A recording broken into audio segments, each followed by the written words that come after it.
अभी 3 राज्यों में एसआईआर की प्रक्रिया चल रही है, जिसमें उत्तराखंड भी है जहां पर एसआईआर की प्रक्रिया चल रही है। दिल्ली में भी अभी इस तरह की चीज़ें की जा रही हैं और अब जो है एक ऑब्जेक्शन वाला जो कॉलम है वो अब खुला है, फॉर्म खुला है। वो बड़ी संख्या में लोग फॉर्म 7 भर करके ऑब्जेक्शन लगा रहे हैं अपने पड़ोसियों के ऊपर या किसी के ऊपर भी किसी फर्जी तरीके से जो है वो इस तरह के मामले सामने आ रहे हैं। एक बड़ा ही भयंकर मामला सामने आया है जिसने इस पूरी प्रक्रिया के ऊपर जो पहले से सवालात खड़े हो रहे हैं उसमें कहीं ना कहीं इसको बल दिया है।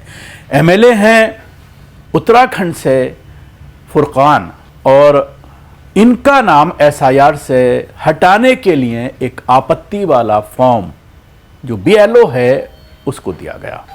इनके नाम से एक फॉर्म बीएलओ को दिया गया आपत्ति वाला कि इनका नाम एसआईआर से वोटर लिस्ट से जो है वो हटा दिया जाए। पिरान कलियर जो पूरा मुस्लिम पॉपुलेटेड इलाका है और यहाँ पर विधायक अक्सर जो है कांग्रेस के होते हैं। फुरकान अहमद इस बार वहाँ से विधायक हैं।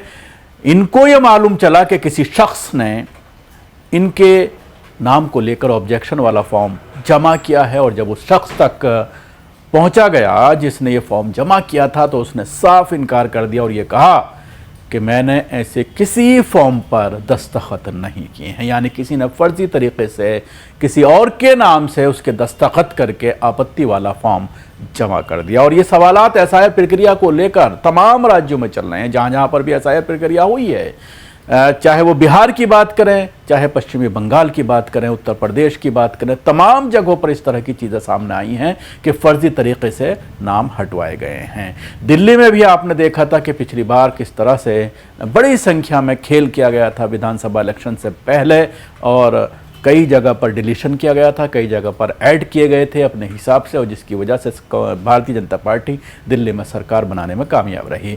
तो ये सवाल खड़ा किया जा रहा है कांग्रेस के जरिए कि तकरीबन 1700 से ज़्यादा आपत्तियां दर्ज कराई गई हैं जो भारतीय जनता पार्टी और हिंदुवादी संगठनों के जरिए ज़बरदस्ती लोगों के नाम वोटर लिस्ट से हटाने के लिए ये आपत्तियां डाली गई हैं। अब वोटर लिस्ट की जांच पड़ताल में उत्तराखंड के पिरान कलियर से ऐसी खबर आई है जिसने पूरी कवायद पर सवाल खड़े कर दिए हैं। कांग्रेस विधायक फुरकान अहमद का नाम हटाने के लिए आपत्ति दाखिल हुई, लेकिन जिस शख्स के नाम से यह आपत्ति दाखिल किया गया जो है फॉर्म, उसने ही इससे पल्ला झाड़ लिया। यानी नाम विधायक का, आपत्ति किसी और की और दावा करने वाला कह रहा है कि मैंने तो किया ही नहीं। कांग्रेस ने इसी को लेकर एसआईआर की प्रक्रिया पर सवाल उठाते हुए भारतीय जनता पार्टी पर संगीन इल्जामात लगाए हैं। उत्तराखंड के हरिद्वार जिले की पिरान कलिया विधानसभा सीट में कांग्रेस विधायक फुरकान अहमद देहरादून में मौजूद कांग्रेस भवन पहुंचे। यहाँ उन्होंने वोटर लिस्ट के रिवीजन के दौरान सामने आए कई ऐसे मामलों का जिक्र किया जिन्हें लेकर उन्हें गंभीर सवाल उठाए हैं। उनमें सबसे अहम मामला खुद उनके नाम से जुड़ा हुआ है। इसकी जानकारी मिलते ही जिला इंतजामिया के अधिकारियों में हड़कंप मच गया। आपत्ति दाखिल करने वाले शख्स को बुलाया गया और जब उससे पूछताछ की गई तो उसने साफ इनकार कर दिया और उसने कहा कि मैंने इस तरह का किसी फॉर्म पर दस्तखत नहीं किए हैं। फुरकान अहमद ने बताया है कि वो पिरान कलिया विधानसभा क्षेत्र के वार्ड संख्या 126 के रजिस्टर्ड वोटर हैं। इसके अलावा उनका नाम वोटर लिस्ट से हटाने के लिए मोहम्मद फुरकान नाम के एक शख्स की तरफ से फॉर्म 7 भरकर आपत्ति दाखिल की गई है। मामला सामने आने के बाद विधायक ने उस शख्स से कॉन्टैक्ट किया जिसके नाम के जरिए यह आपत्ति दाखिल की गई थी। विधायक के मुताबिक मोहम्मद फुरकान ने ऐसे किसी भी आपत्ति के दाखिल करने से साफ इनकार किया है।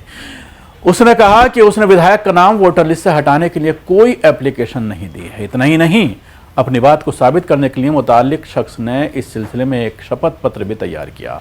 यह शपथ पत्र जिला निर्वाचन अधिकारी को सौंपा गया है। इस घटनाक्रम के बाद कांग्रेस ने वोटर लिस्ट के रिवीजन की प्रक्रिया पर और ज्यादा सवाल उठाए हैं।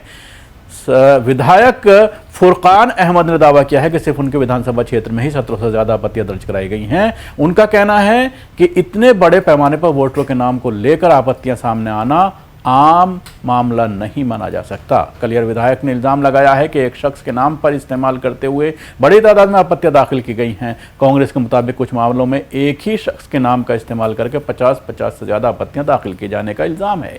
कांग्रेस का कहना है कि अगर निर्वाचन विधायक का नाम तक वोटर लिस्ट से हटाने के लिए आपत्ति दाखिल की जा सकती है तो आप अंदाजा लगाइए कि आम शख्स की क्या बिसात है। इसके साथ ही इस मामले को लेकर कांग्रेस अध्यक्ष गणेश गोदियाल ने भी सत्तारूढ़ दल पर निशाना साधा है। देहरादून में उन्होंने इल्जाम लगाया है कि सत्ताधारी दल सत्ता के बल पर फरेब करने में लगा हुआ है। उन्होंने कहा है कि ऐसे काम किए जा रहे हैं जो सीधे तौर पर संविधान के कत्ल के बराबर हैं। गोदियाल ने कहा है कि वोटर लिस्ट से जुड़े मामलों में अगर चुनाव आयोग और प्रशासन की तरफ से सख्त कार्रवाई नहीं की गई तो कांग्रेस अदालत का दरवाजा खटखटाने से भी पीछे नहीं हटेगी। उन्होंने ये भी कहा है कि जब तक एक मौजूदा विधायक का नाम हटाने की सिफारिश की जा सकती है तो इससे अंदाजा लगाया जा सकता है कि पूरा गोरख धंधा किस तरह से चल रहा है। इसके साथ ही उन्होंने इल्जाम लगाया है कि एक शख्स की पहचान का इस्तेमाल करके फर्जी तरीके से बड़ी संख्या में आपत्तियां दाखिल की गई हैं और इस मामले को वो ऐसे जाने नहीं देगी।